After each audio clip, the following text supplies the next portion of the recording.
It's all good production.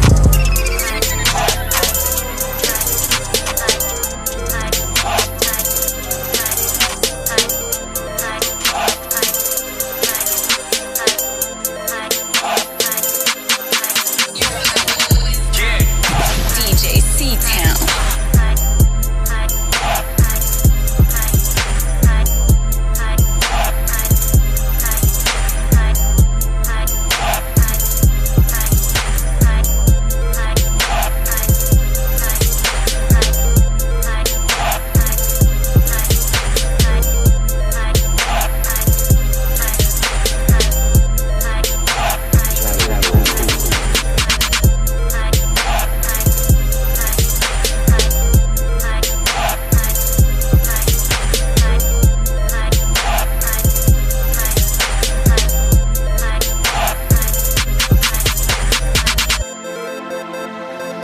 What up? It's the Riggs Park poet, Keenan Amore himself, and I'm chilling in the cut with Mr. Cool and the channel of Cool. Go subscribe right now, you dig?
It's all good production.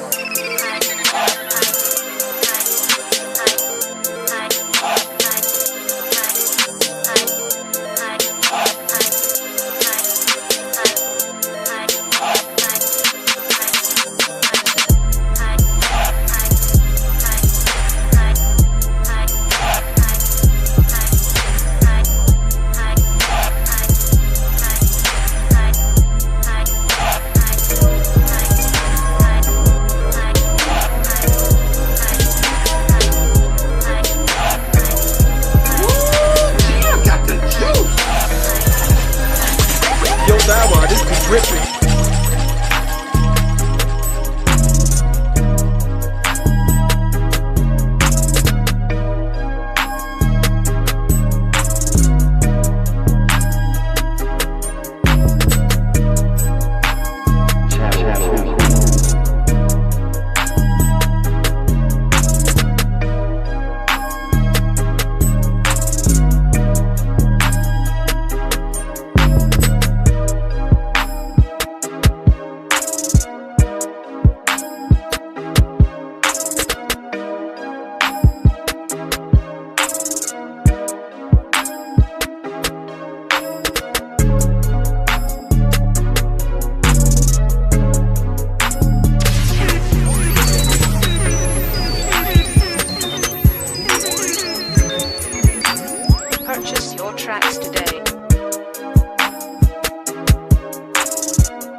So what it do,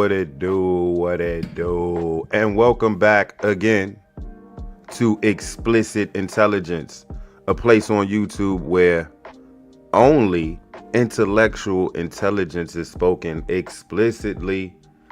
I be Kenny, otherwise known on this YouTube street, this YouTube avenue, as Mr. Cool Kenny. Hey, I feel like I can't hear. I just feel like I can't hear. Let me check the stairs real quick.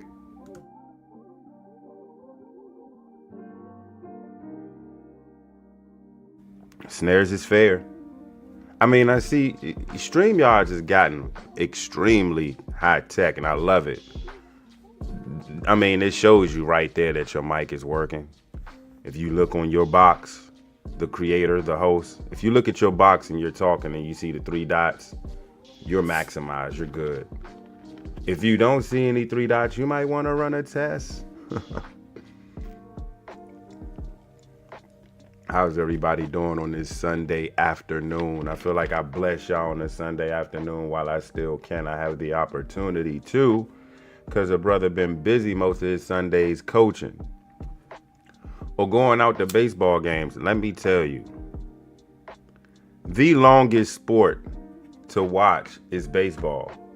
I didn't realize it's the same way for youth sports, 18 and under. I feel like I played. You just can't go, like, you know how you go to a game, you go to a football game or a flag football youth game.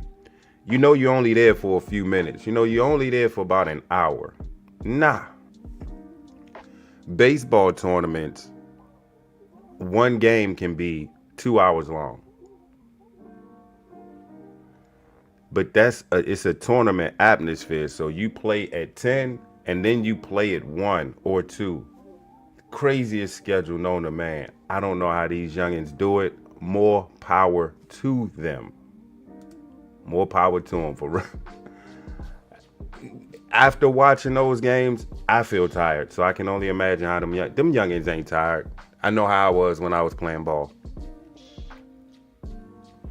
But yeah, bless y'all on the Sunday, man. I had a few things on the mind, so I said, why not just hit the live stream on the StreamYard's tip. And no, I'm not paying for the advance fee. Stop bugging me. Get on YouTube and see what the content can do. Blame it on the smackage, bro. We chilling on the Sunday. We gonna ease it down a little bit. We just gonna chill. We in cruise control. We gonna go slow with this thing. I don't care if y'all hit pause, no diddy or no homo. Yeah, we gonna slow it down. Slow it down. Shh. Slow it down. Slow it down just a little bit more. Wait, can we slow it down with the vibe? Let me see something.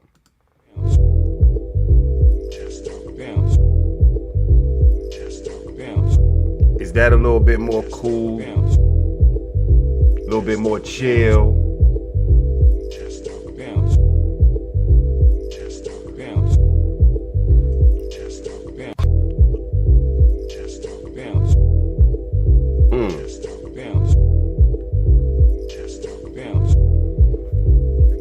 Where was you when this song hit?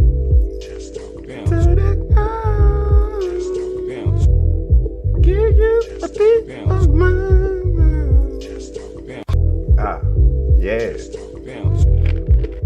When Jay was that dude.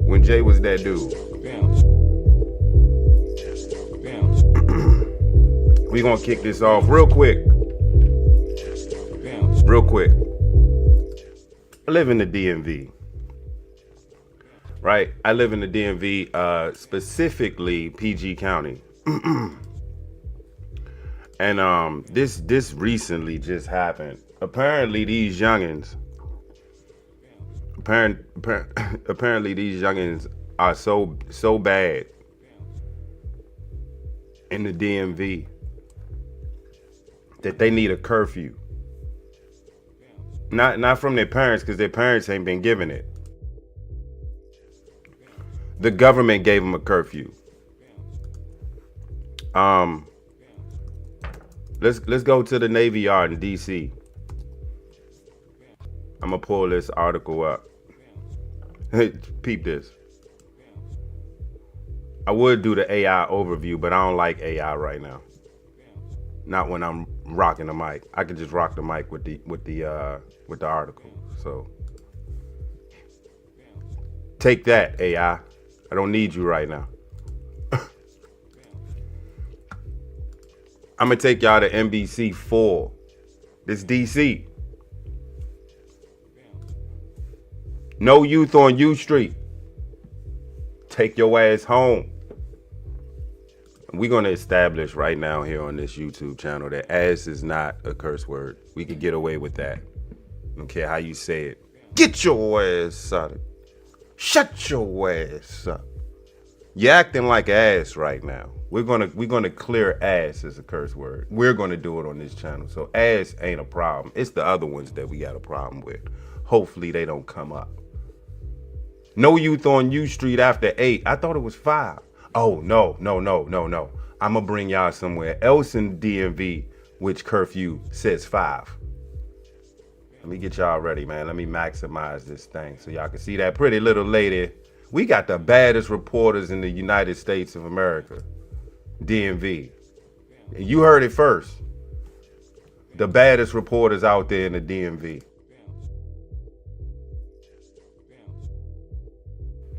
All right, let's run this back.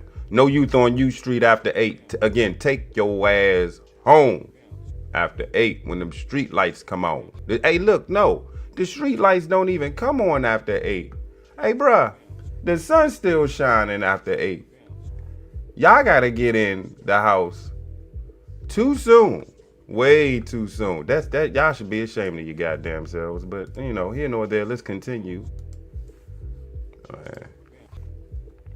An area, you know what? Maybe y'all don't like when I read, so I'm gonna let the people speak. Hold up, let me take this back. Let me let the people speak. Shut up, cool. Let the people speak. Curfew goes into effect along the U Street corridor. This is part of an effort by D.C. leaders to improve public safety following a series of incidents involving young people in some of the city's busiest nightlife areas. News 4's Jessica Albert is on U Street to explain what parents need to know. This youth curfew zone in the U Street corridor is an extension of the citywide curfew. It lasts all weekend long, which means it's in effect tonight, Saturday and Sunday night from 8 p.m. to 11 p.m. Shouldn't we have something for them to do, though? Like if you're going... At Edge's Barbershop on U Street, D.C.'s youth curfew is the topic of discussion first thing in the morning. Joseph Keller has owned the shop for 15 years. If you're 14, 15, 16, 17 years old, you shouldn't be hanging around bars anyway. Earlier this month, the mayor signed the Juvenile Curfew Emergency Amendment Act, which puts an 11 p.m. to 6 a.m. curfew in place for kids 17 and under citywide and allows the city to designate youth curfew zones. Last weekend, D.C. police designated Navy Yard as a curfew zone. This weekend, it's U Street. Both areas are known for their vibrant nightlife. Residents we spoke with believe the earlier curfew will make a difference. I should be able to walk the streets of my city on a Friday or Saturday night without me becoming a victim. We've been reporting on why city leaders wanted this curfew for weeks now. There have been several large, disruptive gatherings of teens in places like U Street, Navy Yard, and the Wharf. They should have a little bus in the house. The group at Edge's Barbershop is hoping the city's youth can find other activities to keep them occupied. The city should help have some stuff for them to do. You know what I'm saying? At home, making sure they all got the internet and some educational programs and all that. The youth curfews in the district will last all summer long until August 31st. Yeah, let me don't play that. Don't do it. No. Yeah, I guess I can read a little bit of the article. So let's do that. Let's just cover our bases. And U Street is definitely known for its nightlife scene, but it also will be a part of a youth curfew zone. So Friday night to Sunday, I guess in the Monday morning, curfew. Get your ass in the house. Curfew zones like the one being implemented on U Street or an extension. You heard that. So yeah, 8 to 11 p.m. on Friday, Saturday, and Sunday nights. It does not continue after this weekend, and it only applies to groups of 9 or more people aged 17 and younger. Damn, they real specific. Y'all hanging out in Wu-Tang clans out here and getting caught up. Like, y'all have no chill. Like, if y'all going to congregate in groups of 10 like that, do something productive, like play some basketball. Y'all know the courts is open. Go to the court. Y'all just terrorizing folks that want to enjoy their nightlife. Y'all in the way. All right, so they said the citywide curfew then picks up running from 11 p.m. to 6 a.m. That don't say everywhere in the district until August 31st, until it's time for y'all to go back to school, basically. The citywide curfew applies to everyone under age of 18. So if you 18 and under, get your ass in the house. However, if a DC resident or child violates the curfew, their parents could face a fine up to $500, and the child could be ordered to perform up to 25 hours of community service. What? I'm going to tell you right now. Parents, y'all might be better off paying the fine, because these kids is lazy. They are not doing free work today. You got to be real creative for them to get their service hours. Or kids, they'll know someone that can sign off on them 25 hours, unless there's a stipulation where you have to go to a certain spot that's designated to complete your 25 hours. Think about it. That's a good look. I hope that's what it is, because if I'm a kid, I'm going to just go to the nearest coach or the nearest cool teacher or janitor and just say, hey, sign off on my 25-hour sheet so I could get off of probation for being outside when I'm not supposed to. DC Mayor, look, every time I end up talking to her, or talking about, not talking to her, but talking about her name always send me through a loop. DC Mayor Muriel Bowser. Let's say that fast. DC Mayor Muriel Bowser. DC Mayor Muriel Bowser. Yeah, she signed off on they called it the Juvenile Emergency Curfew Amendment Act. What this Joan, JCAT. She authorized JCAT, Juvenile Emergency Curfew Amendment Act. Oh, it's not. There is no T. I'm sorry. It's JCAT. We gonna initiate JCAT on these little bastards. I was just thinking, and I'm not finished. There's a curfew initiated somewhere else.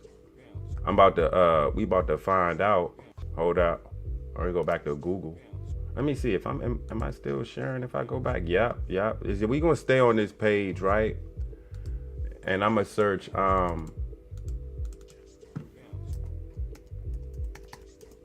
curfew in PG County. This is across the border. This is in Maryland. Check this one out. And yeah, there's an AI overview, but we not going there.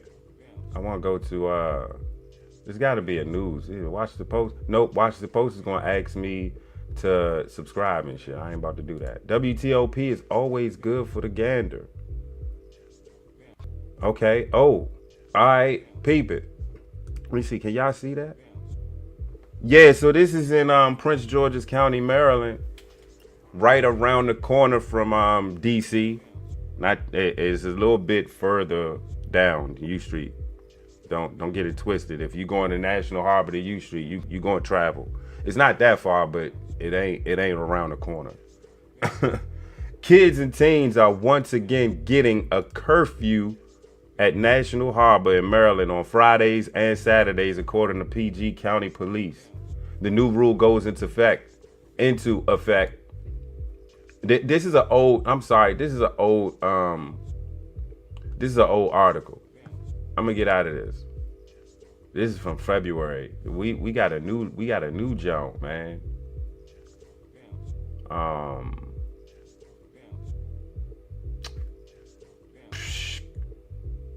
These is in April. They got another one. I think this goes on all summer long, if I'm not mistaken.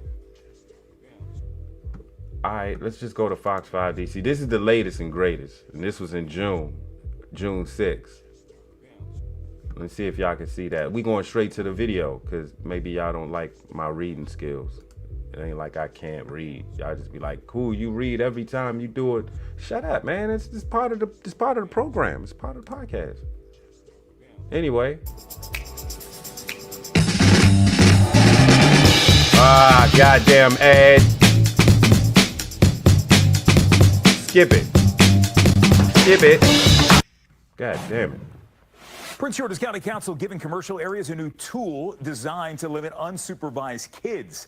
The county implemented a juvenile curfew on weekends over at National Harbor 6 weeks ago, but now other parts of the county can do the same if they choose. David Kaplan is live in Hyattsville tonight to explain how this will work. They sort of have some discretion whether or not they want to use these new regulations or not.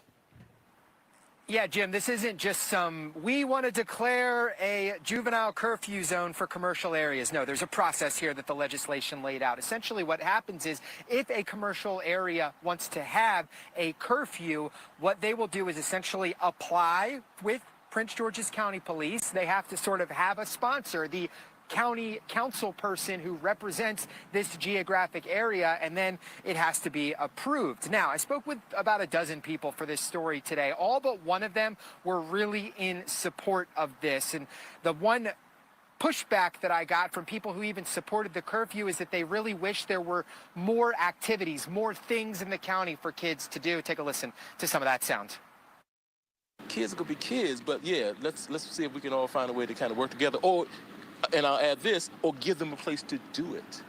That's another thing they could do is work with the kids. They're going to do it. They need to do it. Need to get that anger out or whatever out. Give them a place to do it. The curfew, yes, it's important. You have to stop it stop what was going on. But now that you've stopped it, how do you implement it so that the youth can come out to National Harbor and enjoy it? You have youth concerts. You have other activities. Legislature passes it. County executive would have to sign it. County Executive Angela Also Brooks' office tells me she supports the legislation. Now, if approved, each commercial area would be able to implement the curfew they and police set. For enforcement, police would not simply arrest an unsupervised kid under 17 for being in a public place without a guardian outside of the curfew hours. Instead, police would call a guardian for the kid, get them about an hour to give them a chance to pick them up. Jolene Ivey is the chair of Prince George's County Council who supported this legislation. This isn't something where you end up with some kind of criminal background because you got caught out someplace at 7 o'clock at night. That is not what happens.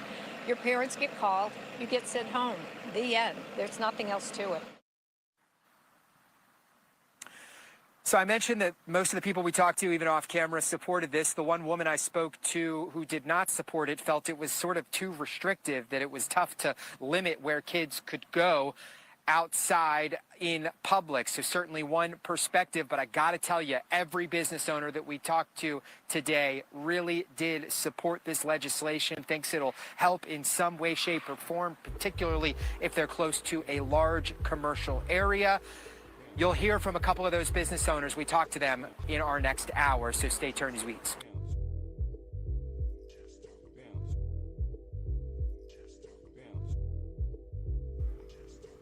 Yeah, sheesh. I have questions. But let's go through the article, a brief. So they're basically giving commercial areas in Prince George's County power to invoke the curfew, but it has to go through their council member.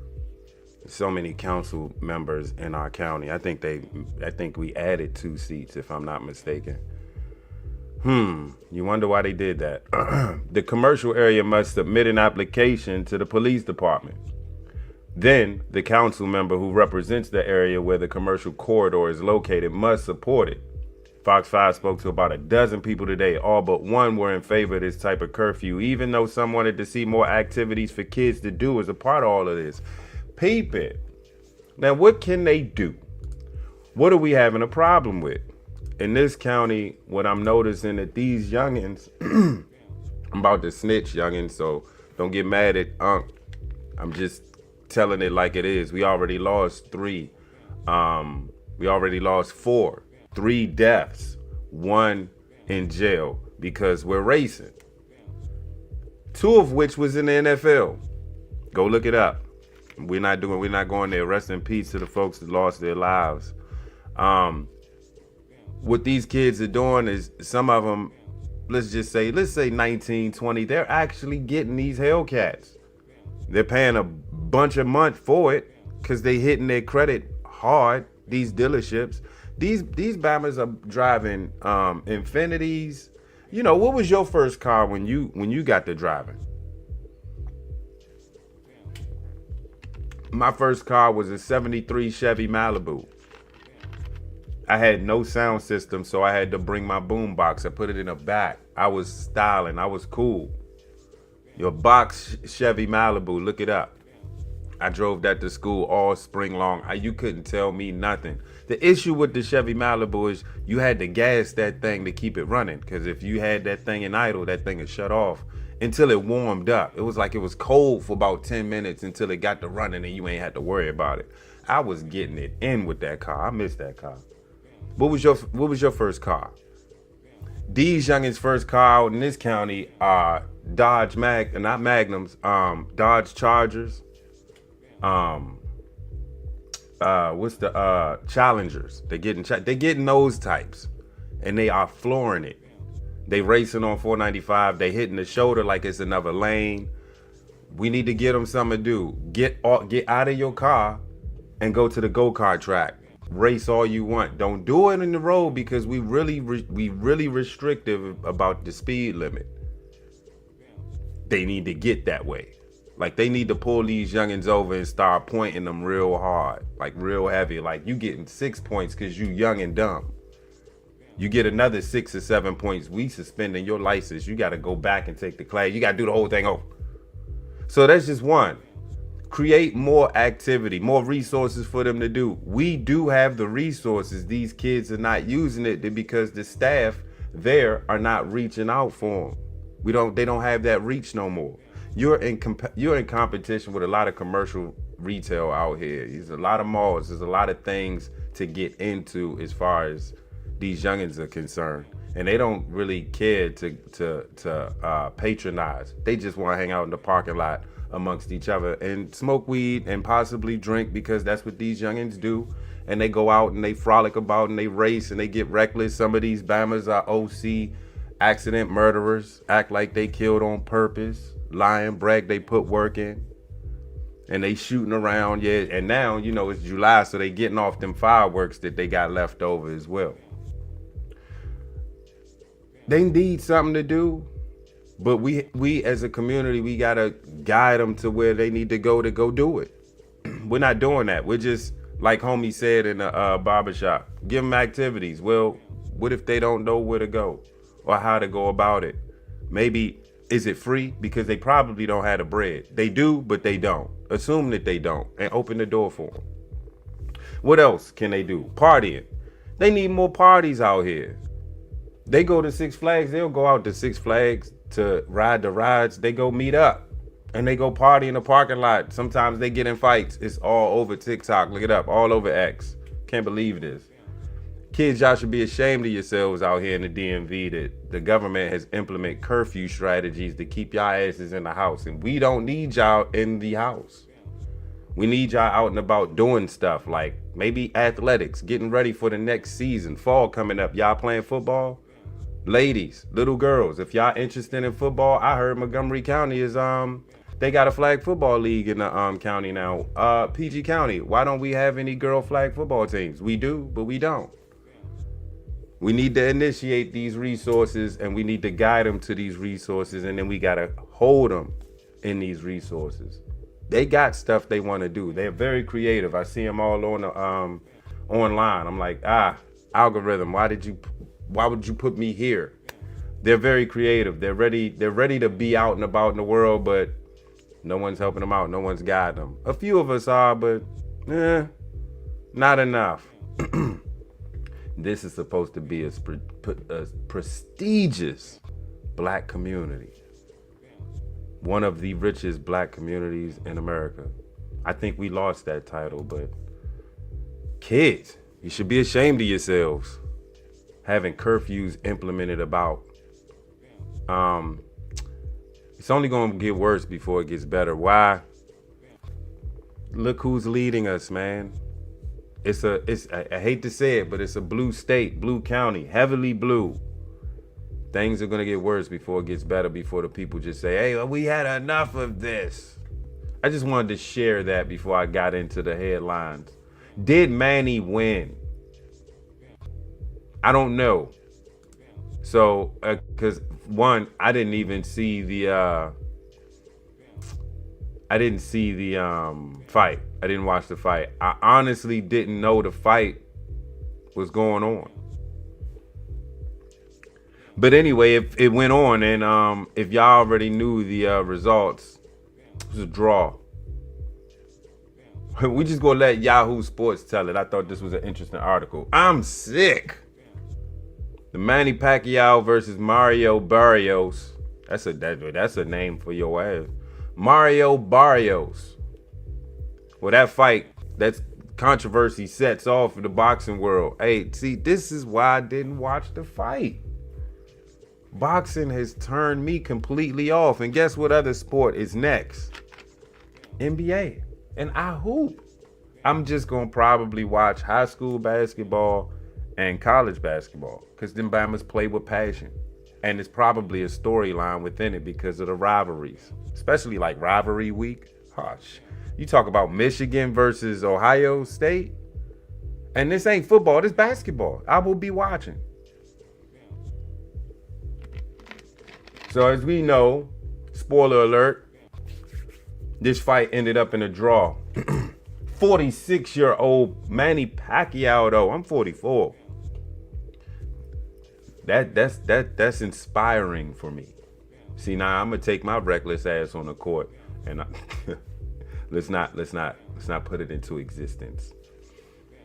Manny Pacquiao appeared to have made history on Saturday in his much maligned comeback bout against WBC welterweight champion Mario Barrios. Oh, I'm going to have a field day with this name if this article is long. Despite winning on the majority of scorecards from both of his fellow fighters and boxing analysts online, Pacquiao's return from a 4-year retirement ended in a controversial majority draw, helping Barrios to leave Las Vegas MGM Grand Garden Arena with his WBC title intact. So, meaning the draw was there, he kept his belt. If he lost, he would have lost his belt. If he won, would have won his belt. So regardless, he was in a win-win situation. Had the 46-year-old Pacquiao won, he would have made history as the second oldest fighter in boxing history to capture a major world title. Damn. Had I known the fight was going to be this good, or actually when the fight was going to be, I probably would have fought to try to get it. I'm sorry I missed it. Pacquiao was a significant underdog on BetMGM coming into the bout against a man 16 years his junior. The contentious result ignited instant outrage across the boxing world. With Manny Pacquiao's peers decrying the judges' assessments and feelings as if the Hall of Famer was robbed of a historic moment. Hating. Now I gotta go back and watch this fight. Check out some of the reaction below, including commentary from Pound for Pound stars Shakur Stevenson, Clarissa Shields, and we gonna update Clarissa. I gotta update. I got breaking news for your ass for Clarissa Shields.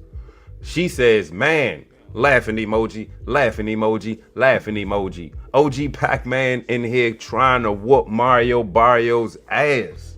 Laughing emoji, laughing emoji. Cool's not gonna be doing that all Twitter long, so I just wanted to try to be funny for y'all. I guess it failed, huh? Clarissa again, majority draw. She's blown. George Ferocious Cambosos Jr. Manny looking 26, not 46. Turning it back, Manny. I'm not. Not that emoji. Not that, George. Not that, Jorge. Jorge, once again, I thought he won it. Either way, at 46, you're an absolute legend, an inspiration, and an amazing human being. Remember, he was trying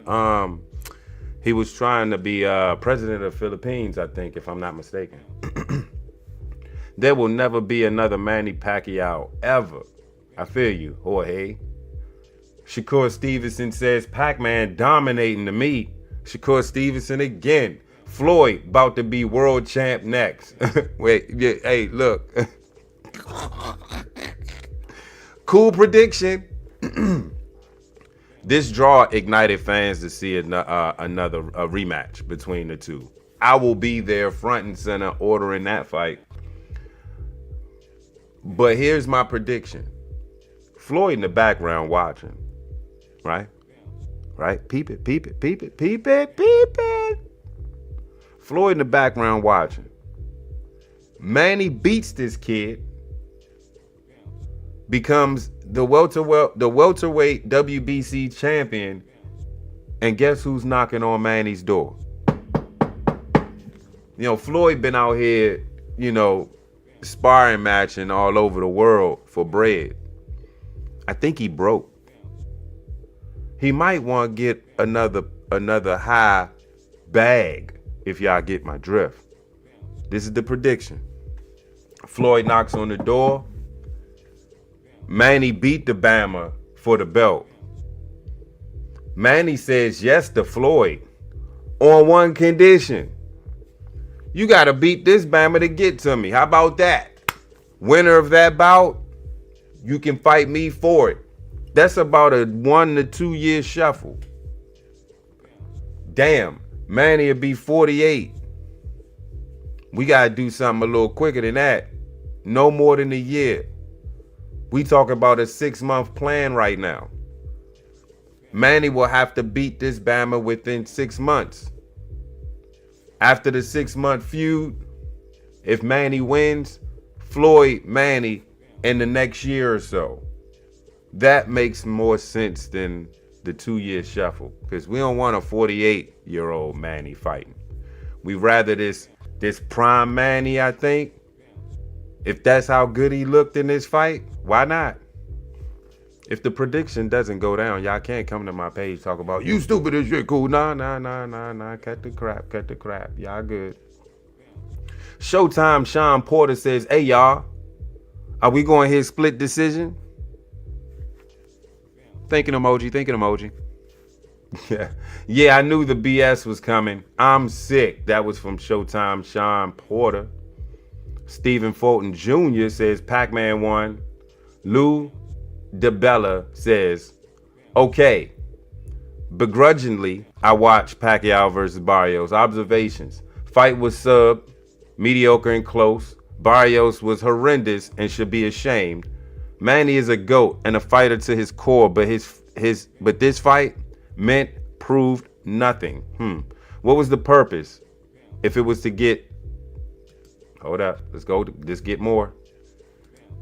I'm gonna just read it because I know it took me to another page and another tab. So I'm gonna just finish it out.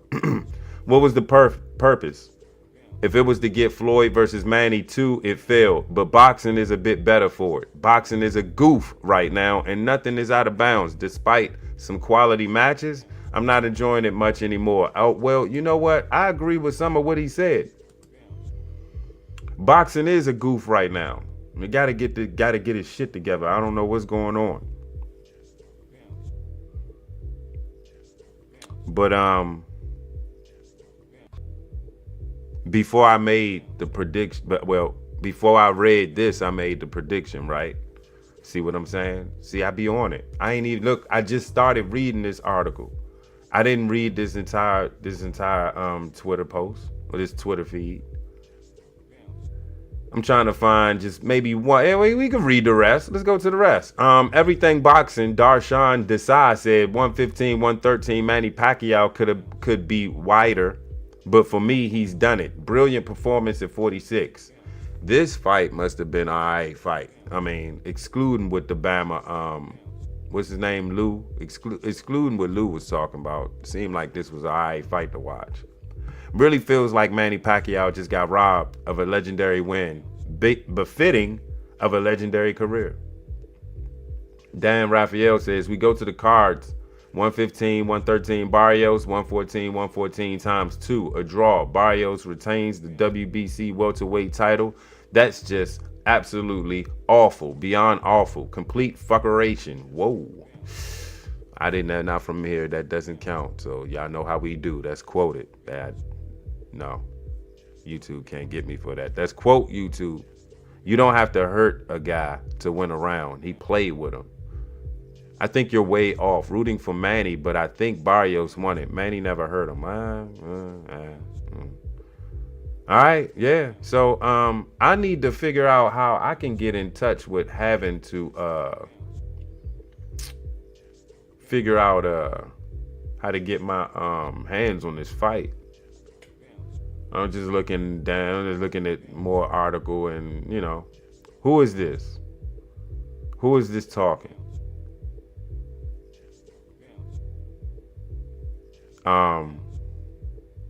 This is Barrios. I thought after the 12 rounds I won the fight like 8-4. Pacquiao said, oh no, this is Pacquiao.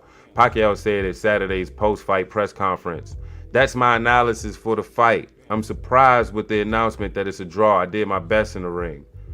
I felt like I won the fight, and I feel like the last 3 rounds really solidified that, Barrios said. But you never know what some people see or looking at or looking for in the fights. With the controversial ending, I'm going to end it with this. With the controversial ending, there will be much clamor for a rematch. Barrios confirmed he will defend his title against Pacquiao again if that's what the legendary 8-division champion wants. Pacquiao similarly voiced his desire for a rematch. Like I told y'all, bruh. Manny gets this rematch, beats this Bama, and then Floyd comes knocking. What do y'all think, man? Comment below and let me know what you think. Let's go to the next topic, bruh. Let me take this up out of here. How y'all doing, man? Y'all need a break? We got 2 more. Yeah, we got 2 more topics. You want to go to halftime real quick? Let's do a halftime. Let's go to halftime. Halftime, and I'll holler at y'all in a minute. How about that? Let's do a halftime. Halftime. Vibe out. Bounce. Bounce. Bounce. Bounce. Bounce. Bounce.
DJ C-Town. Like and share and subscribe. Artist alert.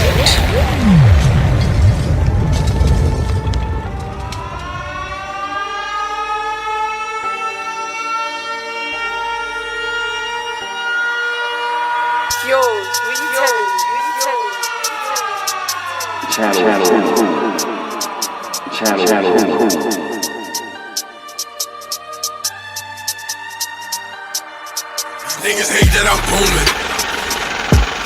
I'm with the boots and we moving. Still can't trust what they doing. Look, fuck with me, we ain't losing. Fuck with me, we ain't losing. Niggas hate that I'm booming. Like and share and subscribe. Artist alert. Still can't trust what they doing. Look, fuck with me, we ain't losing. Fuck with me, we ain't losing. Look, I got this shit on the map. Love it. Making it way for my niggas. I die by it. I don't see a nigga living by it. Niggas front. Know the name, now it's buzzing. The pop got the block buzzing. Data freed out the buzzing. I'm telling money, no discussion. Fuck with me. I got the vision, they fuck with me. I've been through a lot. I put up them shots when they call. Shine with me when it's ball. Take a loss, now they all. DJ C-Town.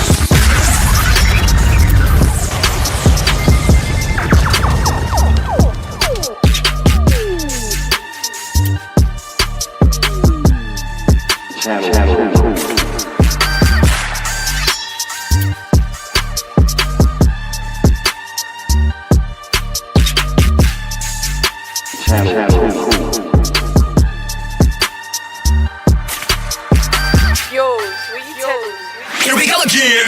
Digging the digital crates with DJ C-Town for promotional use only.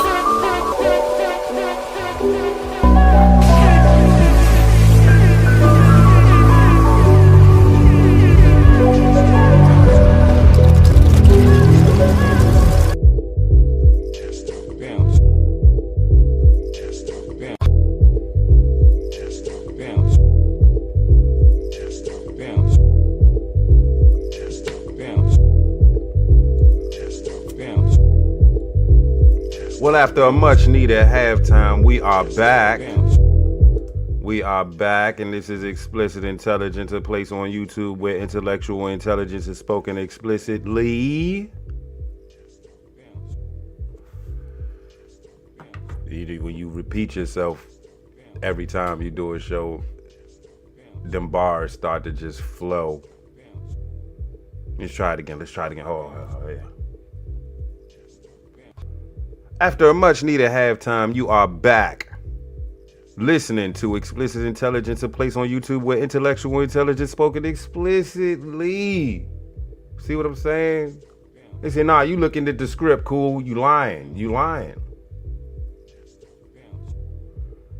Whatever. Stop hating. Let's move on, man. I'm about to bring this joint up real quick. Let me X that X out. I'm gonna X that X out. I'm gonna share the screen about. Stop sharing screen. Hold up. Let's share this screen.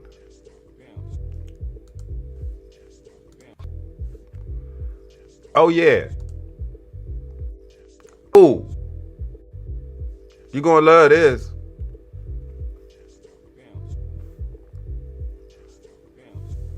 Yeah, slow down.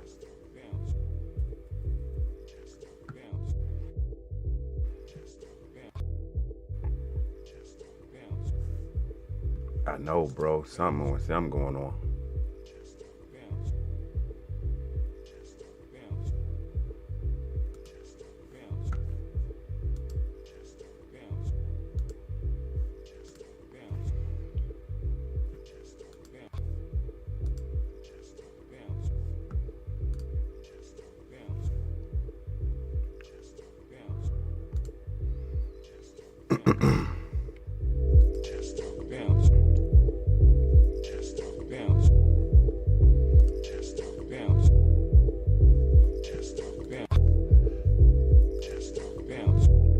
I know y'all ready to Kirk. Like, what the hell is he doing?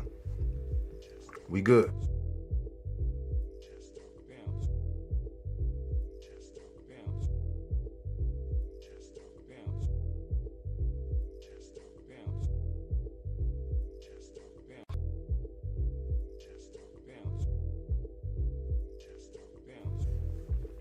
Well, all right. My first question is this. Did you know that the WNBA Allstar game was this weekend? Be honest. I kind of knew. I thought it was next weekend. My bad. I didn't think it was this weekend. My second question is, if you knew that it was this weekend, did you watch? Be honest. Just be honest. You know, no judgment on no judgment here on the Explicit Intelligence, man. I'm gonna let you rock out. I didn't watch it. Strike two, cool. Oh, wait a minute. You didn't watch the Manny fight or WNBA? What was you doing this weekend? Getting smacked? WNBA Stars All-Star Game message on pay increase draws social media reaction. Hold up. Wait, we ain't even talking about the game yet? Hey, let's continue, man. Well, wait, what is this social media reaction? What are we talking about here? What's going on?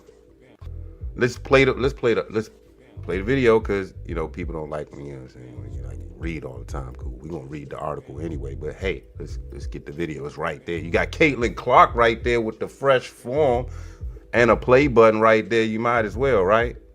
Let's indulge.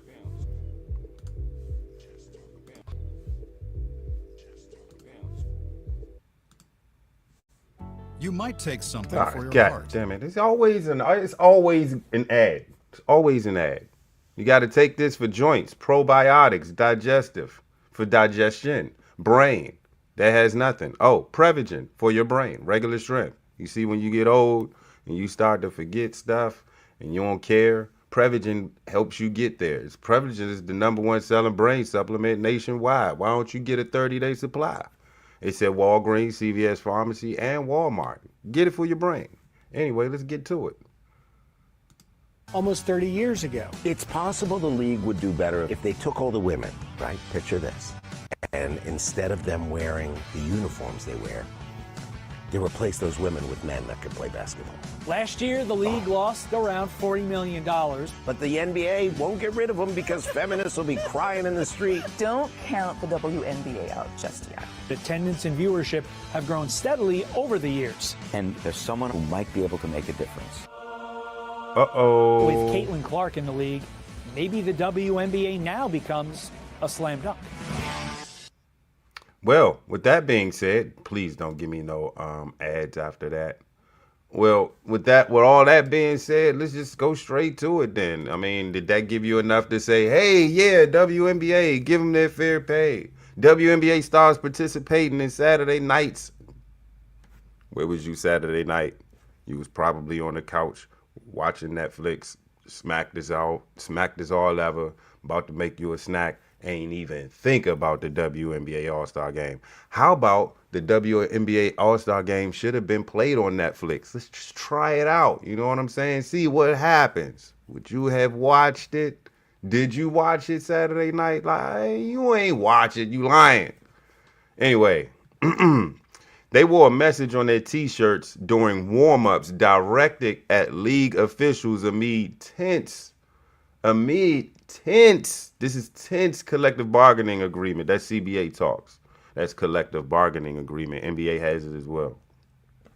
Each WNBA All-Star, including Indiana Fever sharpshooter Caitlin Clark, who was sidelined for the game, she wore the shirt. The clothing also featured the Women's National Basketball Players Association WNBPA logo underneath the message as, hey, we're together on this. And the message say, pay us what you owe us.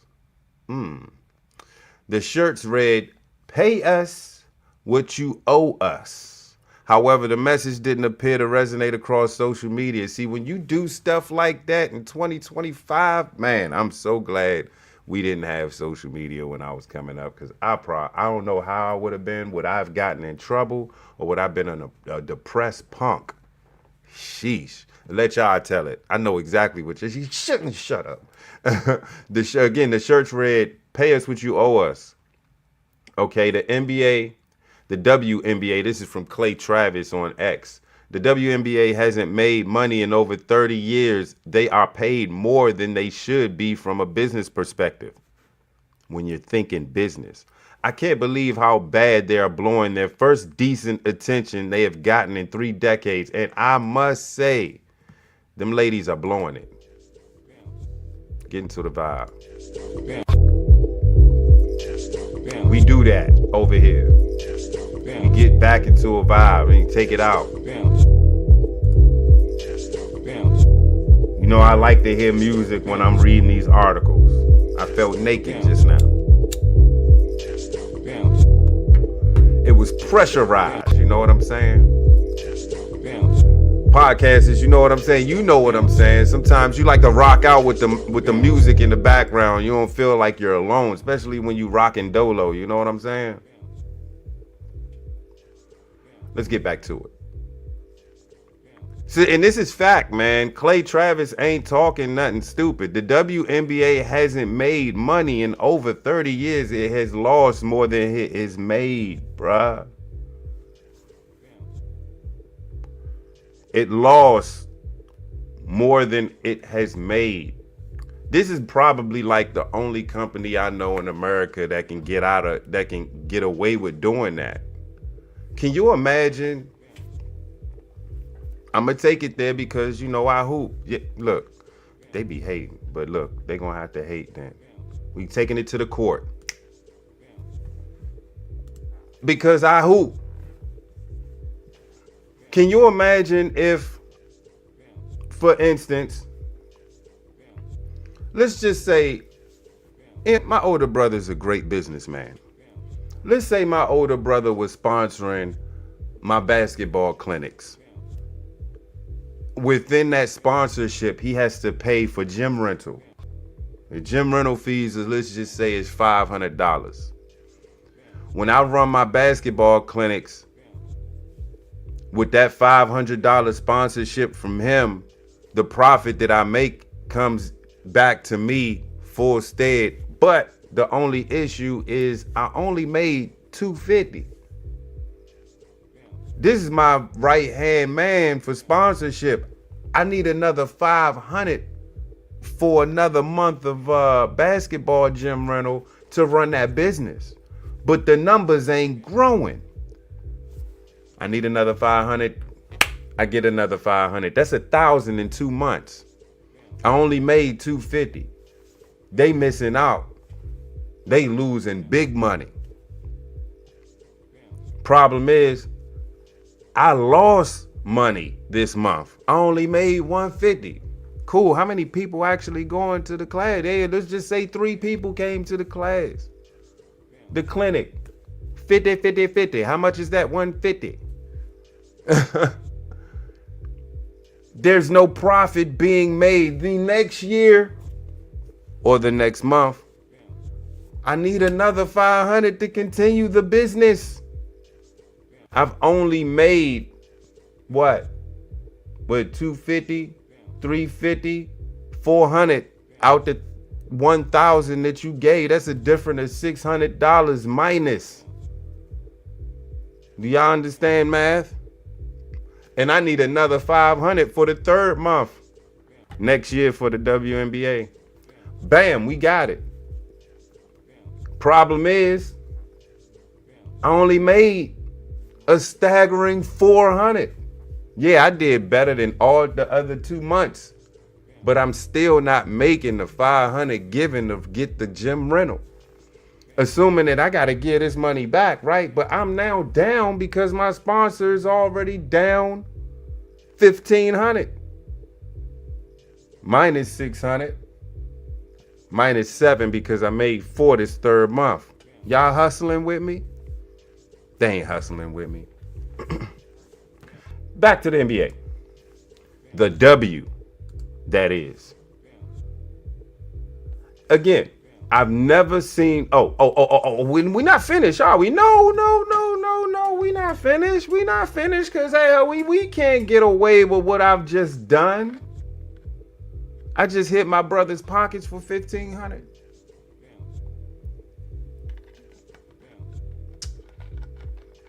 I only made 800, I think, right? Because I made 4. Yeah, I made another 4 the third month. I only made 800. A difference of 700. Negative.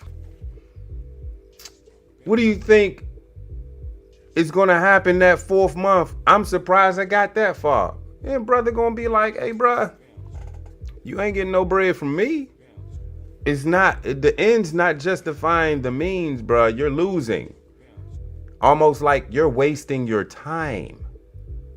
You going hard in the paint, running these clinics, but ain't nobody coming. We got to shut this thing down. How many companies you know will get away with the robbery that the WNBA is getting away with? Not many. So again, Clay Travis says the WNBA hasn't made money in over 30 years.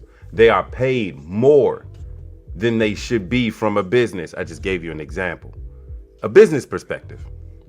I can't believe how bad they are blowing the first decent attention they have gotten in 3 decades. What else are these WNBA players doing? What else are they doing?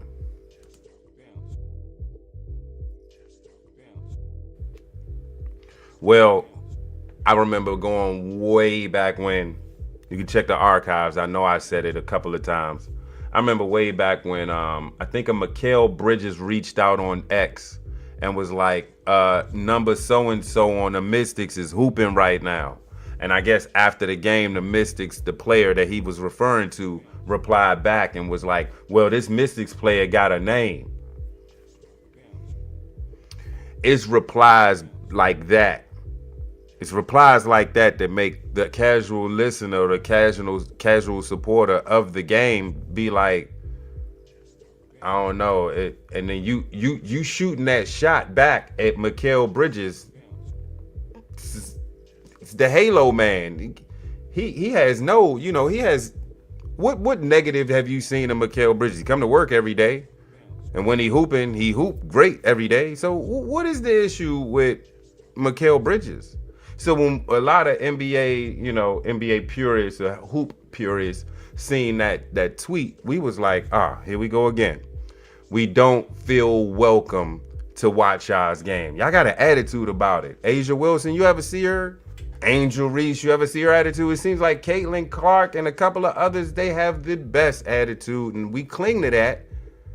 But yet then we're called haters because we're not loving on the other women that got attitudes towards us. You see what I'm saying? Does it make any sense? It doesn't. I know. Let's finish the tweet. Aaron Torres said WNBA players currently in the middle of CBA negotiations wore, quote, pay us what you owe us t-shirts for warm-ups at the Allstar game. There is no group of more delusional people on planet Earth than WNBA players. Let's see what he's talking about. So I have to go to the other. I have to share this to let y'all see it. So let me go ahead. And let y'all see that. Hold up. Let's see the action. Let's see him in action. I'm not gonna play the audio because I'm not getting in trouble for that. We will replay it. Oh no. I don't want to play the audio. They might be playing music that we. Well, man, you know what? Screw it. Let's.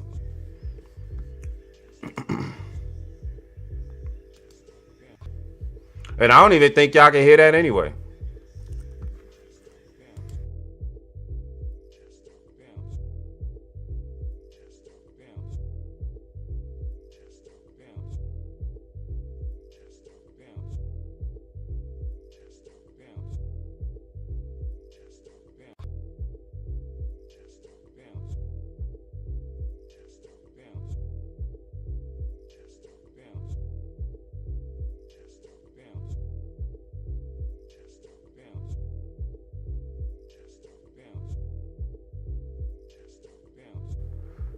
Yeah, man, like y'all couldn't hear the audio, but I could hear the audio, and that shit was like, "Bookow!"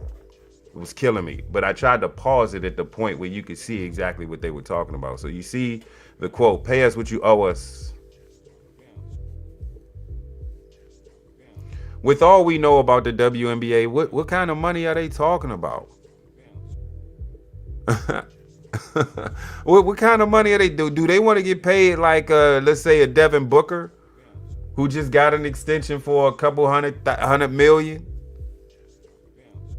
Hey, let me see something real quick. Give me a second. Let's be factual with this situation. Devin Booker's extension. He just signed a 2-year, $145 million contract extension with the Phoenix Suns.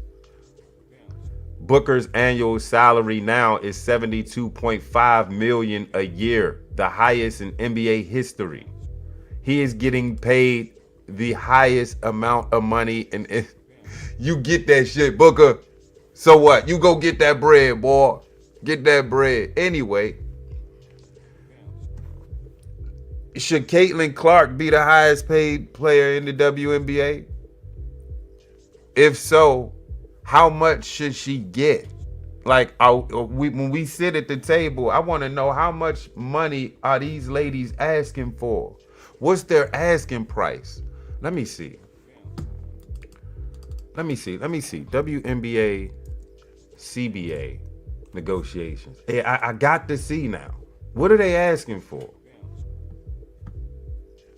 How much are they asking for? Yeah, how much? How much are the players asking for?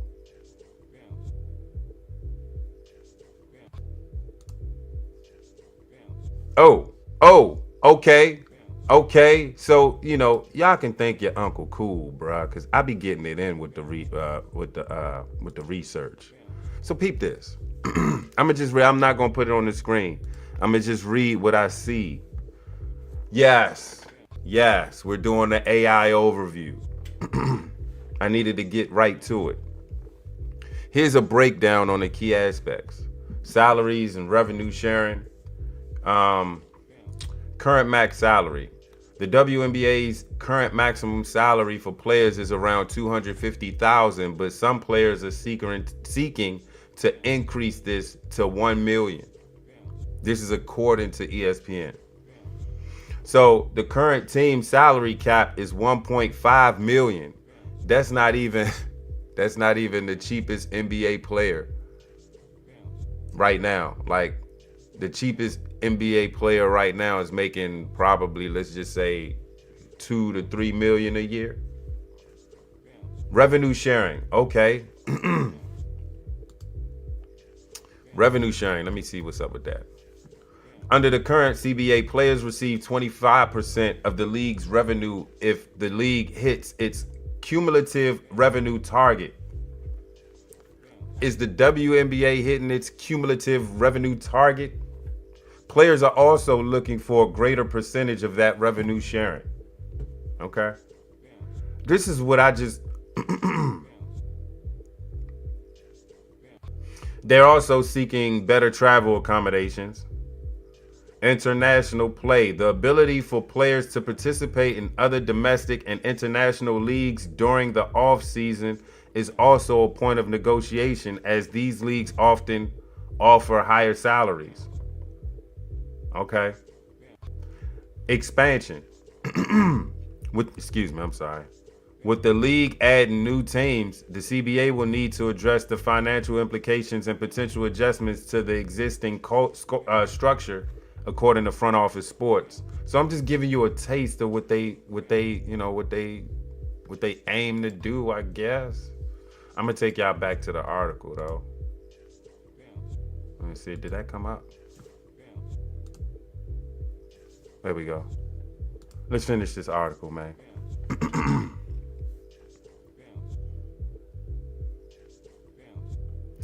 John LaFarve. Okay, that's a name on your ass right there. John LaFarve says, WNBA Allstars wearing shirts that say "Pay us what you owe us." Laugh out loud. The league operates at a loss and is subsidized by the NBA, and its players beat the shit out of the only player. Oh, wait. I gotta get that quote some justice. Cause it's true. Look, Caitlyn ain't even playing the All-Star game because she's hurt again. They killing this girl on the court, and ain't nobody doing nothing about it. That's another thing that turned me away from the WNBA this year. I'm like, man, I can't watch this. She can't even get her shot off no more because y'all beating the shit out of her. Just like John LaFarge said. Let me run this back. WNBA All-Stars wearing shirts that say, pay us what you owe us. Laugh out loud. The league operates at a loss and is subsidized by the NBA. Do y'all understand what that means? Like, they lose every year. And not the WNBA, but the NBA picks up that loss tab. Everything that they lost, NBA picks up the tab so they break even. So they basically, the players are basically getting paid. They robbing the WNBA, which in turn is robbing the NBA because they got to pay for it and they ain't got nothing to do with it. For a set of women that don't want to work with the men. They want to get paid like them. They want to be equal and just say, hey, we got the better league. You don't right now, and you will probably never, ever, ever be. He says, it's players beat the shit out of the only player that fans pay to watch. Caitlin Clark, and she did not play in the All-Star game. Okay, Jake J-Boy Crane says there is no league as tone deaf as the WNBA. They wearing these shirts when you have to be subsidized is wild. Yeah, like it's killing me. Like, that's the basic point. Like, you're subsidized. They continuously are being subsidized and they want more pay. It makes no sense. If we really was supposed to do something, WNBA, there'll be no WNBA. Y'all'll be a rec league. You'll be a rec league not getting paid. You should be grateful for what you have right now. You better make do. I think in the CBA, y'all only need to negotiate being able to play in the international league, because I heard a lot of y'all after the season working Olive Garden. God damn. Because a lot of y'all don't even, they don't know you. Look, true story. A couple years ago, there was a Mystics player that was working at the community center, and they said who she was, and I was like, who is that? They was like, oh, she playing the WNBA. She played for Maryland. I was like, oh, I still don't know who you talk about, but that's tough. Then I was thinking, I was like, dang, they obviously don't get paid that much. So yeah, when you're being subsidized, demanding more money seems to be the most craziest thing, man. I think by the end of this YouTube, if you're listening, we're all gonna understand what subsidized mean. They're gonna look it up, and then they're gonna probably look at some articles, look at some more YouTubes, and they're gonna break it down, and everybody's gonna say the same thing. WNBA.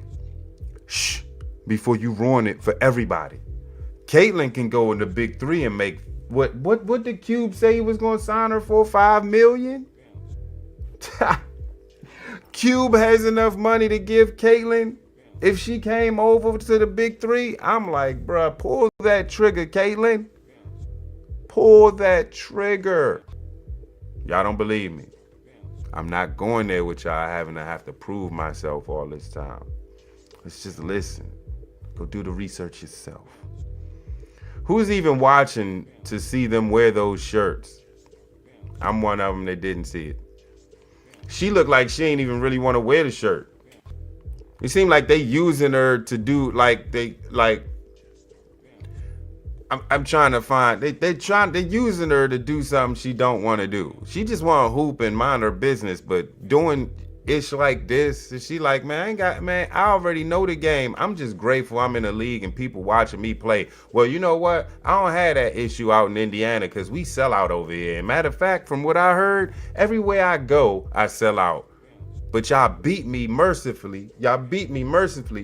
And I'm not able to play. So when I'm out there and they ain't able to see the golden goose go at it, then kind of brings the ratings down. So I don't really want to support this. I'm getting paid enough. Shoot, Nike about to get me. I'm sorry. This is Sidelines, Syracuse. Shout out, Jay Boogie. I'm sorry, but no one watches WNBA. It's just how it is. If anyone should wear this shirt, it's Caitlin Clark. She's the one bringing attention to the league. You can't get paid more than the league actually makes. Let's see what this is all about. Do we want to see this? Do we want to see this video? No. Let's go to the WNBPA president, Yinka Agumake. Praised the players for using their platform. Quote, is this Agumake that's on ESPN? I'm just so inspired by the amount of players that showed up, the engagement that was there, she said. That's really what it's all about. No, because it's not Agumake. It's not. Because the more that happens, the more we're going to be able to get things done. No, Agumake. It's not how this works. I think today we're going to be able to use this conversation to start rolling the ball on things. On what, Agumake? I mean, exactly, what are we rolling the ball on? Y'all got to get the ratings up first. Y'all got to get some asses in those seats first. Then we can start talking. Y'all got to make a profit first. Make a profit first. Agumake, y'all need to discuss on how to get the profit up. Y'all got to discuss on how to not have the NBA subsidize y'all's asses. If y'all want to be independent and be better than the NBA. What are we talking about here, Agumake? Players have argued that business has been booming for the league and they deserve an increase. You know, it's funny they say that. They've really been louder ever since Caitlin been in the league. But at the same time, you're louder about it. You're beating your golden goose down. She can't even play and make the money for y'all because y'all hating on her. The WNBA was a part of a $2.2 billion rights deal that will start next season. And with the league planning to expand to 18 teams by 2030, the new franchises are paying $250 million expansion fees. Hold up, what? The new franchises are paying a $250 million expansion fee. Are y'all even gonna get them expansion teams? Because they like, we about to get up in this thing and lose money. Who's really down for that? Woo! WNBA stars send message to the league before All-Star game, and we know about that. Reported the project. Let's do this one. And I'm going to leave it at that. The New York Post reported last year that the league was projected to lose. You know what lose is? This is, you know, when you lose something. I got this little ass lighter. You know what happens? Where did it go? I lost my lighter. Can I burn my J now? Nope. What can I do with it? I need to burn a candle. It stinks in here. I don't have my lighter. I lost it. What do? I need to go get another one. Remember that business I told you my brother was sponsoring that failed mercifully? Yeah, the 3 month down 700. Remember that whole thing? You forgot? You wasn't listening? You just came on? We're discussing how the WNBA is projected to lose $40 million during the 2024 season. We 2025 now. I'm sure it can't be better. Okay, they're gonna lose $35 million this year. A $5 million improvement. You still losing.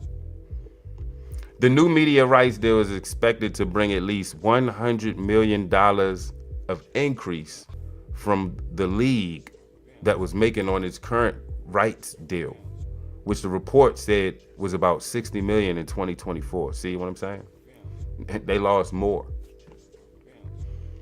Even though the contention WNBA Commissioner Kathy Engelbert said Saturday night that she was optimistic a deal would get done. Yeah, all right. Look, does she look confident to you? Does she look confident to you? She'll look confident to me. She look like, I want you to understand that, I just want you to understand that we're doing everything we can to get there. Quote, Kathy Engelbert. I'm still really optimistic that we'll get something done that would be transformational.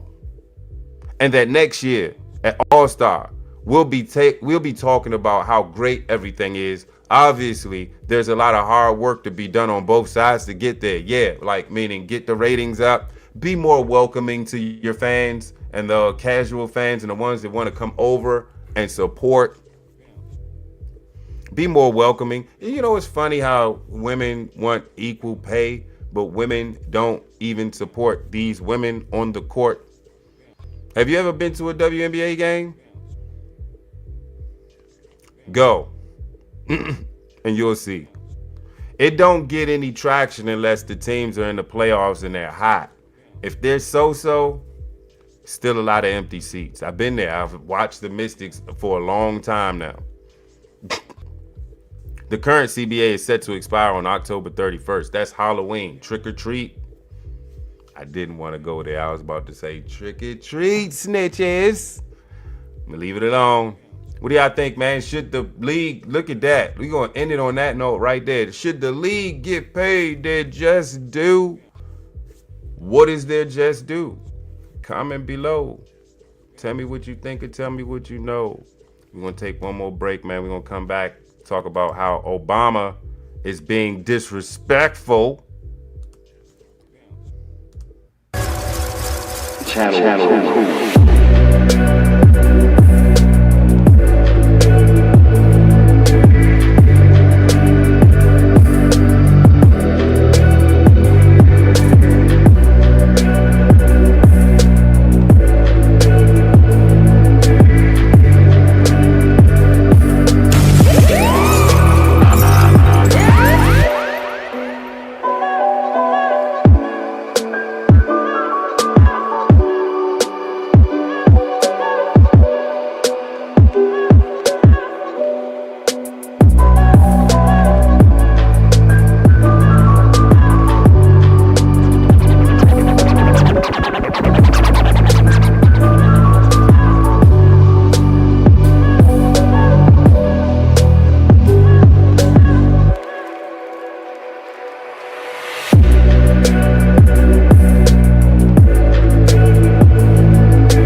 I just had a thought, bruh. I just had a thought that I'm gonna have to pull the trigger on some things. I'm gonna have to drop that nuke that I've been meaning to drop for years. I'm gonna drop that nuke. You're gonna see it in the near future. I'm gonna have to get to work. You're gonna see some things change. Yeah, I just got an idea. I just sat here and I was like, you know what? Bang. Let's get back to it, man. I'm just gonna show y'all the disrespect. Hold up, man. Democrats. What say you if you heard one of your former leaders talk that like this? Let me get y'all to it, man. I'ma just let the video speak. And joining us now is Shaniqua McClendon, Vice President of Political Strategy and Head of Vote Save America at Crooked Media. She also began her career as a White House intern for former President Obama. Shaniqua. What? Crooked Media. You see it? She's head of Vote Save America at Crooked Media. Why are they crooked? Why are we listening to it if it's crooked? I'm just saying. Hey, continue.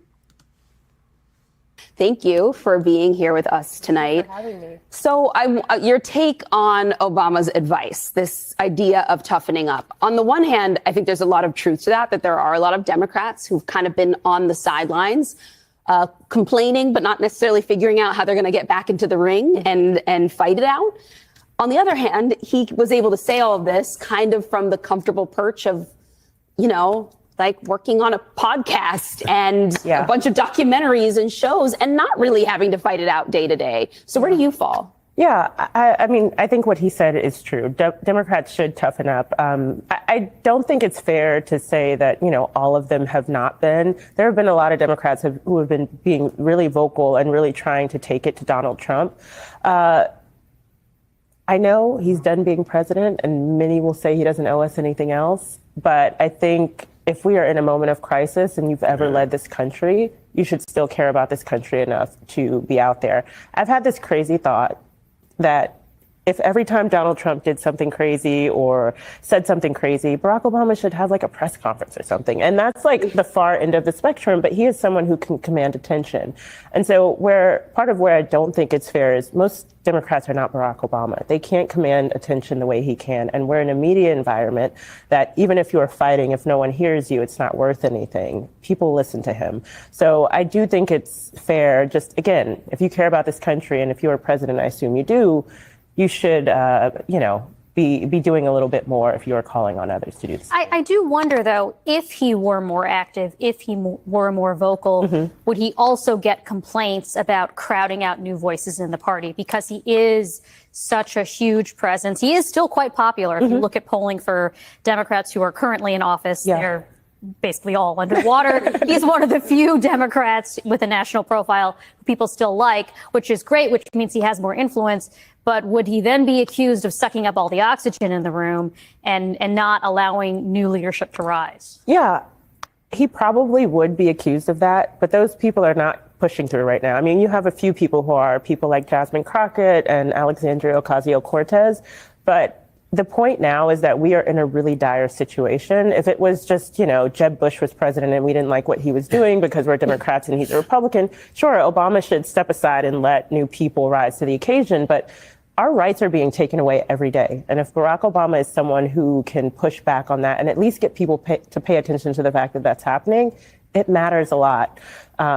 And so, yeah, I think that is not an argument. I wish that was the thing we had to worry about. Right? I was going to say, just to piggyback off of that, is for Obama to actually lead the way for the new generation. I don't think the fact is, and going back to your point, which is he doesn't owe us anything. In fact, I would argue he still does because he's been at the perch and he knows the responsibilities that he should turn around and say, look, this is the moment that we find ourselves in, exactly to your point. Here are the dangers, and pave the way for a new generation to kind of lead the way. What I find interesting, though, is that when there are people, whether it is, and some of the ones that you mentioned, AOC, Representative Crockett, they seem to still be they are national figures in the sense, but they don't command a national attention. They are still kind of local politicians. AOC maybe a little bit more with the Fight Oligarchy tour.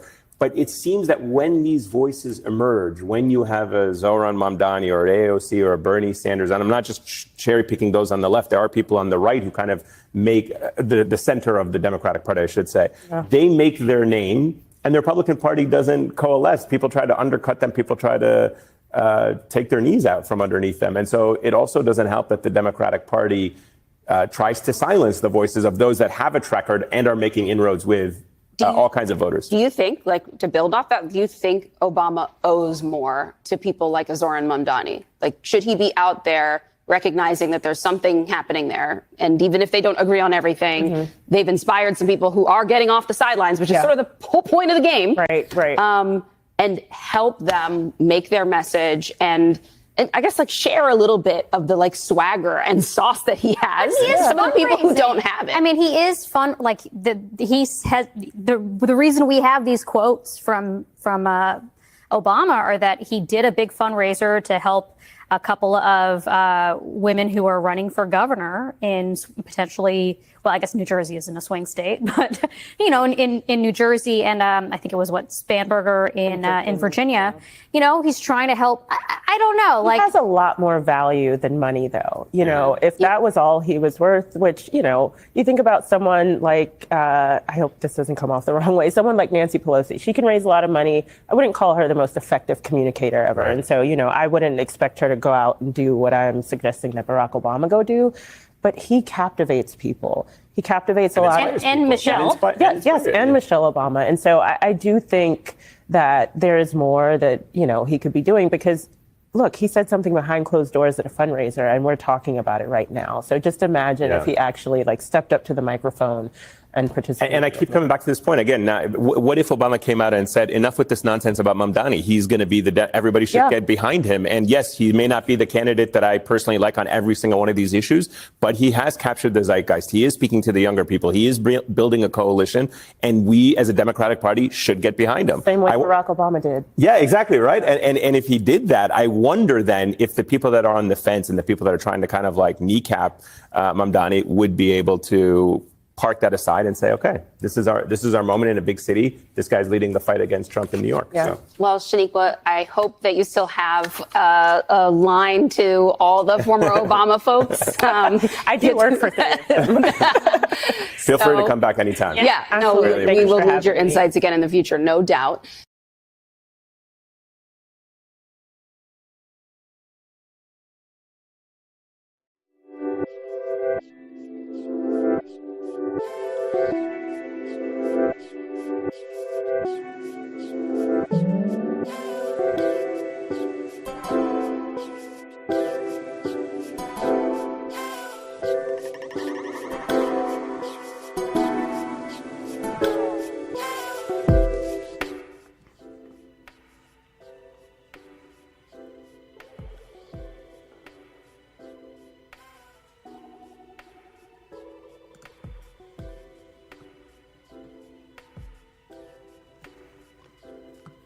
Obama's blunt message for Democrats.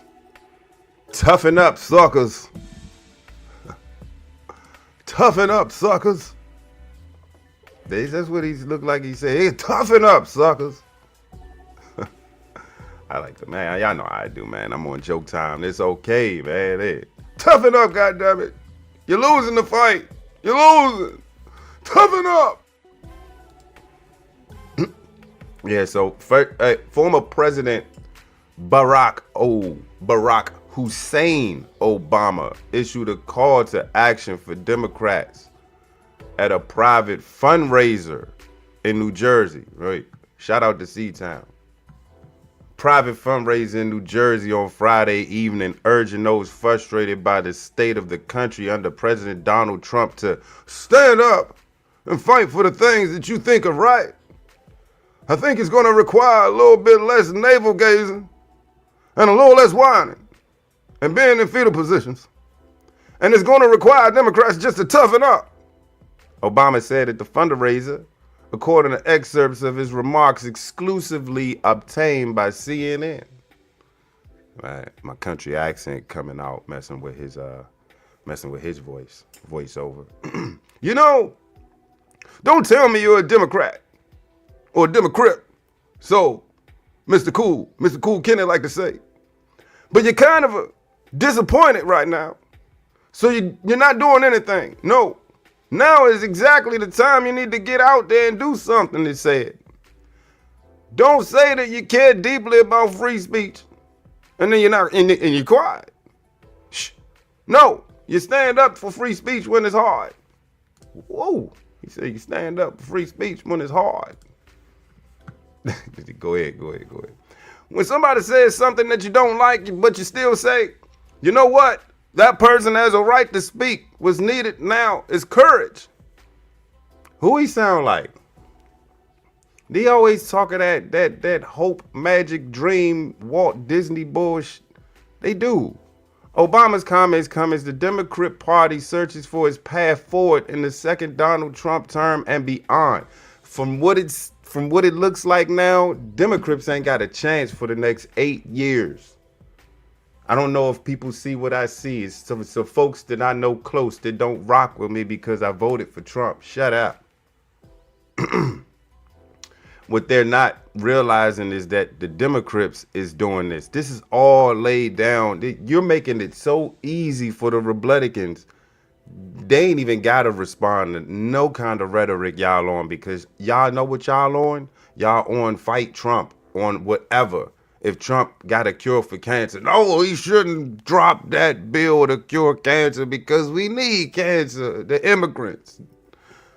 See what I'm saying? That's how they talk, though. That's just an example. You know how I like to play around with words. So don't take me. You know what Cool said? You know what he said?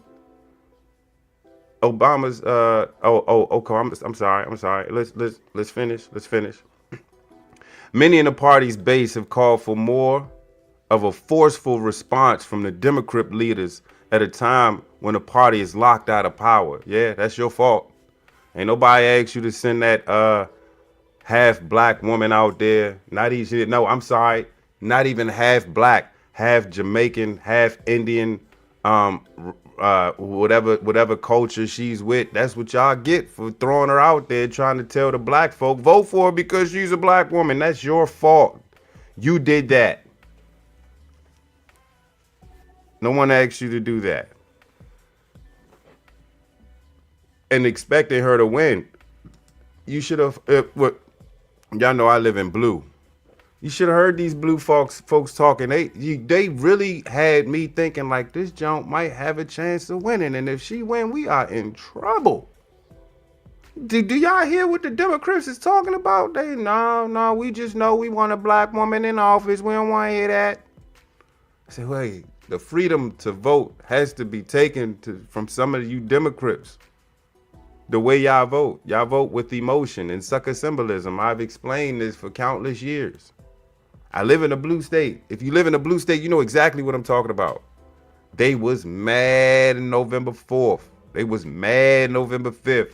They was mad all week long. They was so mad they done lost friends. They don't rock with you. Joy Reid told the folks that, hey, you ain't gotta celebrate with Trump supporters if they in your family or they your friends. You ain't gotta celebrate with them. Tell them, hey, I'm good. Really? Is that serious for y'all? A vote?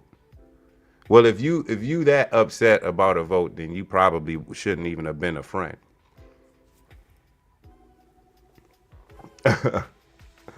So yeah, as Democrats debate who should lead the party, Obama encouraged them to channel their energy into the governor races in New Jersey and Virginia, saying the off-year elections could be a big jumpstart for where we want to go, or where we need to go, is what he said.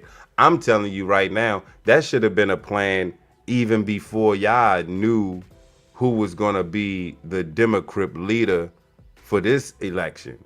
Y'all should have been planning for the loss, because y'all completely lost this when y'all pushed up Kamala, and now we're finding out conspiracy theory. Was it censored theory? Universe 25 in them, if you know, you know.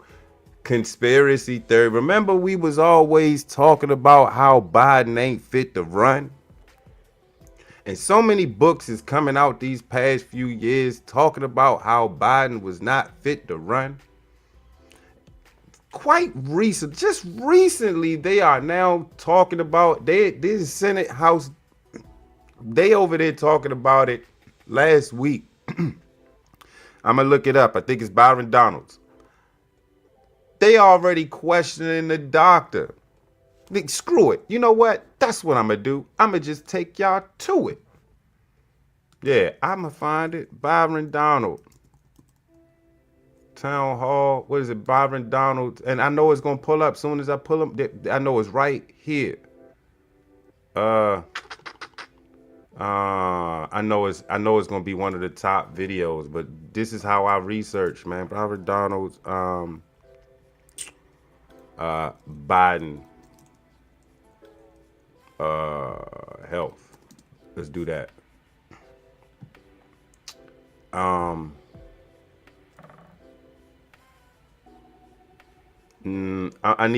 looking for a clip. I'm just looking for a slight clip, and I know it's out here.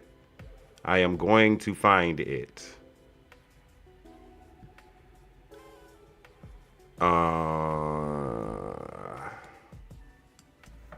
Give me 1 second. I'm gonna just give y'all, because I'm not gonna tell you.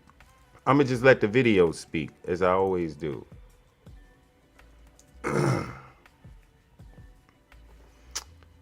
Is this it? This is it. Well, you know what? Shout out to my man Larry O'Connor. I'm gonna use your content, brother. He from out here. Give me a second. I gotta go through this damn ad. I'm gonna find the exact clip. Give me a second.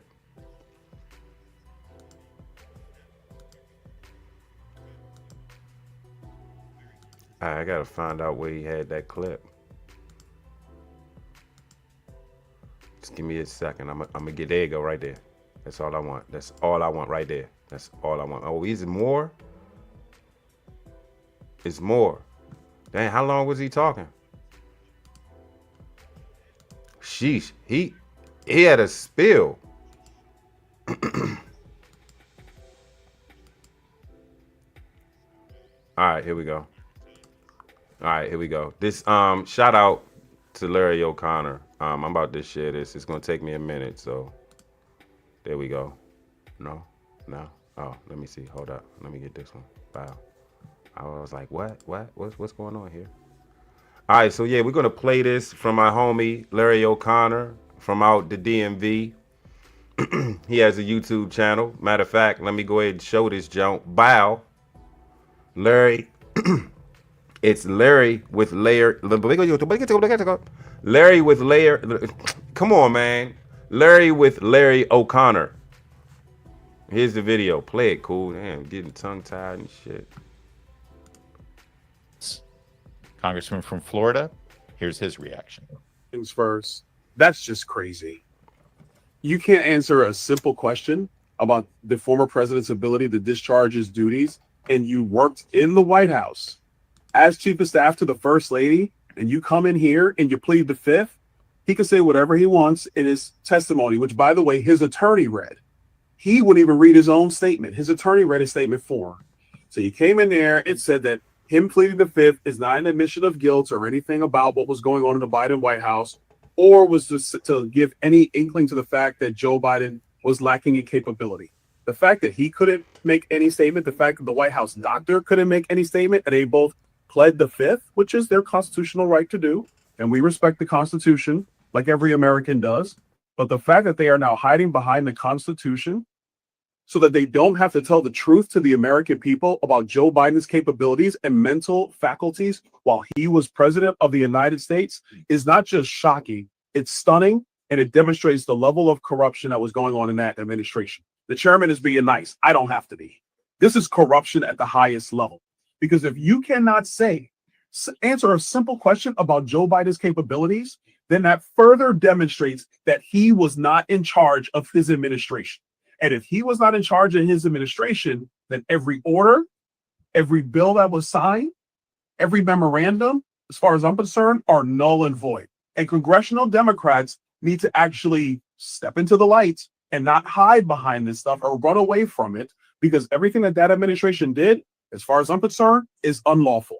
If he did not have the ability to discharge his duties, then anything that he signed or the auto pen signed or whatever, as far as I'm concerned, is null and void. And where was Kamala Harris? I'm not going to speak for the chairman. I'm going to speak for myself. As far as I'm concerned, every member of the Biden administration at this point needs to be subpoenaed. I don't care if they were a secretary. I don't care if they were a janitor working in there. They all got to come in and answer questions for this committee. Counselor, does that include Dr. Joe Biden? Of course. Her right-hand man, listen, Anthony Bernal was the right-hand man. That's her guy, her chief of staff. If he came in here and pled the fifth, I'm sorry. Former First Lady, she got to come in here and answer questions. This is not a, listen, that is the president's wife. I have a wife. James has a wife. Obviously, with family members, you want to do everything you can to protect your family. But if you can't answer a basic question to the mental capabilities of President Biden, then as far as I'm concerned, you now have to answer to the American people. Respectfully decline to answer the question pursuant to my Fifth Amendment rights under the Constitution.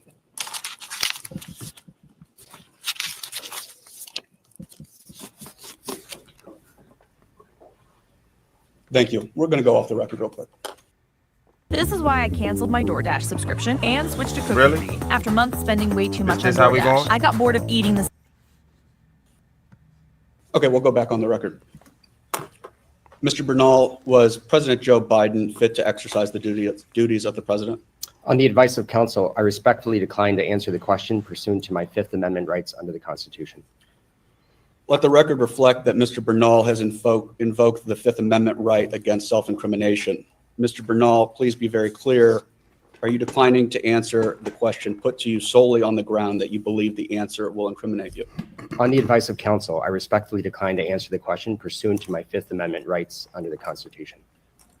Mr. Bernal, did any unelected official or family member of President Joe Biden execute the duties of the presidency? On the advice of counsel, I respectfully decline to answer the question pursuant to my Fifth Amendment rights under the Constitution. Let the record reflect that Mr. Bernal has invoked the Fifth Amendment right against self-incrimination. Mr. Bernal, please be very clear. Are you declining to answer the question put to you solely on the ground that you believe the answer will incriminate you? On the advice of counsel, I respectfully decline to answer the question pursuant to my Fifth Amendment rights under the Constitution.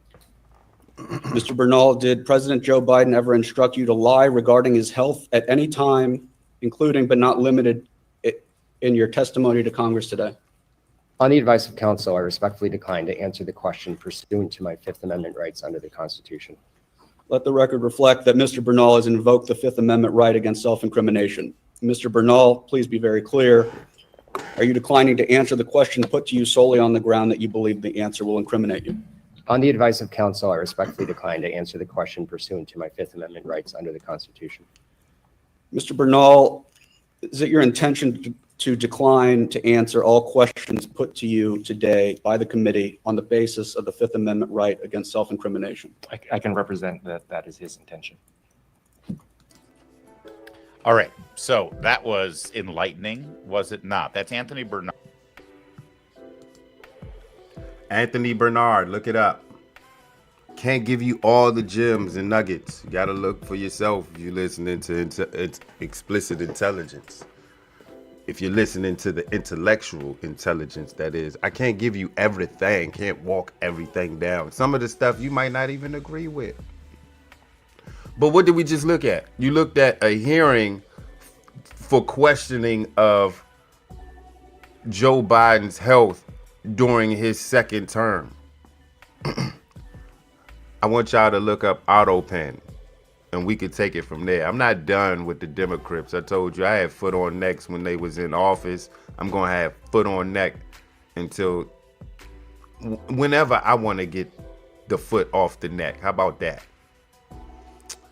I wrote some things down. That last video with the Shaquana, whatever her name was, from Crooked Media. Let me pull them back up. Let me help you out. It's gonna take me a minute. Look at this shit. It's gonna take me a minute. Yeah, we can get this white screen right here. That's not. Yeah, I gotta find that video again. That's not it. That's not it. Or is it? Isn't it on this video? Yeah, it's in this video. I gotta read. Let me do that. Let me refresh this, y'all. We gotta get back to that video. I think this is the video, isn't it?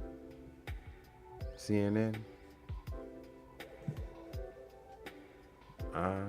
It might have been a YouTube video, bruh. It might have been a YouTube video. You know what? It was. It was. Give me some smack. Let's go back to the history. I had it set up.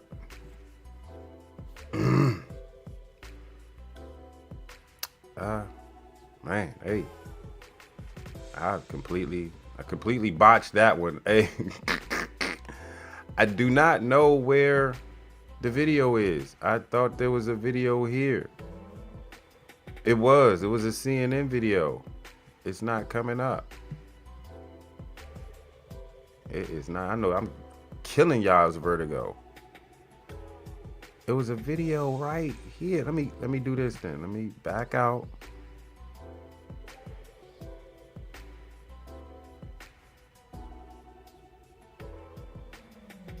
It's gonna take some time.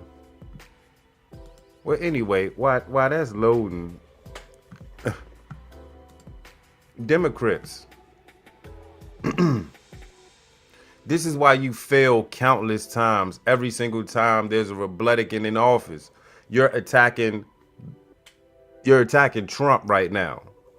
You should be talking about agendas. How is your agenda going to be better than Trump's agenda to grab the people in to vote for you? That's the name of the game. Y'all can't keep complaining. That's what. I will agree with BO. He was right. Y'all need to buck up.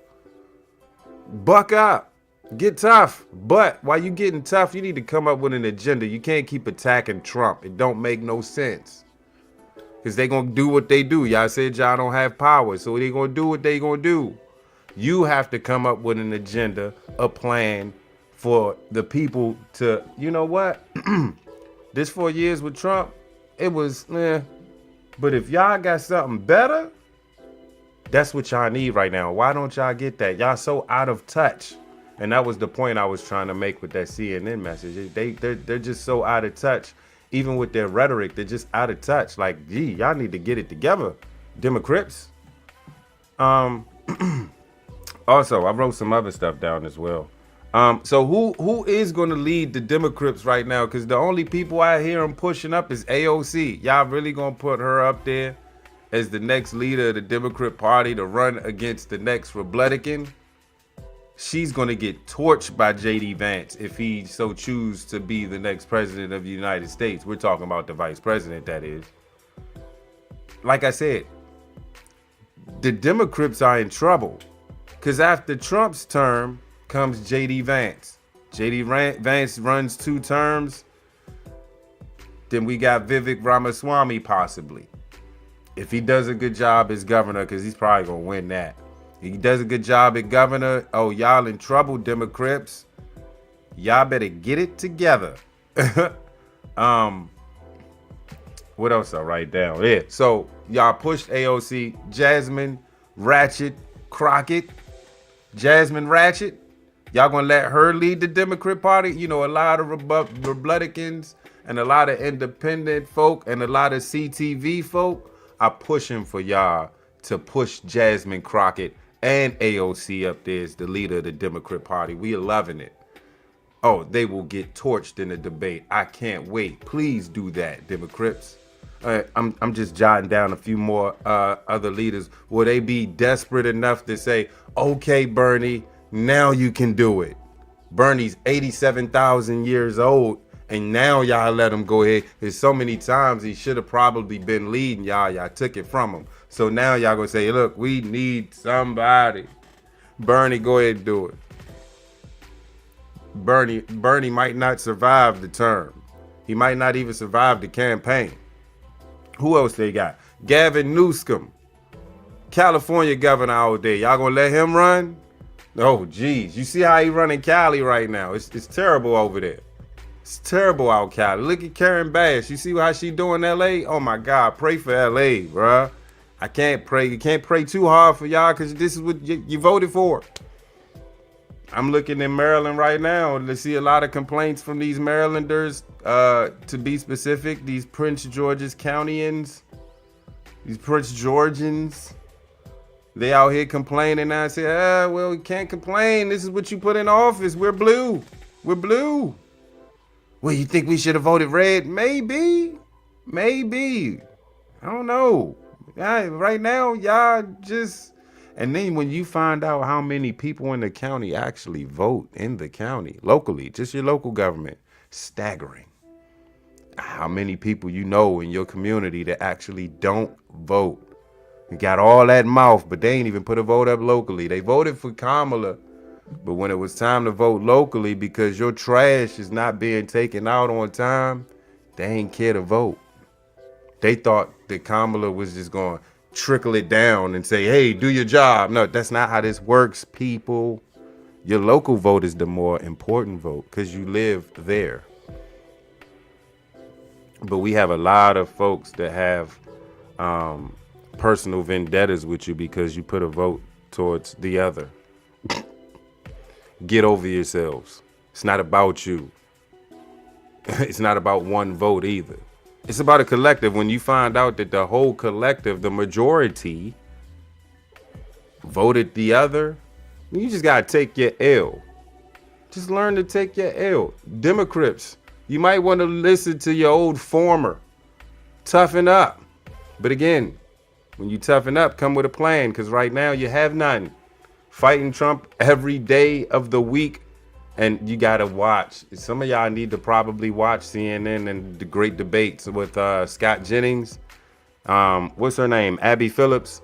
Google that. Look at the show and just watch Abby Phillips Democrat her way in a ditch so far that Scott Jennings takes the shovel and just... If you like politics, I'm giving y'all names. Candace Owens, Megyn Kelly, ABL. Just type that in the search bar in YouTube. His name will pop up. I think it's Anthony. Don't get me saying his name now. I think his first name's Anthony. Just type ABL. You can thank me later. What else I write down in this junk? So yeah, what are we doing, Democrats, right now? If we're not fighting Trump, because they'll deny that. When you talk to your average Democrat, they'll deny it's not just about Trump, though. It's the agenda. You notice something? Cut the music, goddammit. Shh. Do you ever hear? Have y'all heard anything? Anything? Have you heard anybody mention Project 25? Project 2025? Did that just die all of a sudden? Because no one's been talking about that lately. Vibe out on that.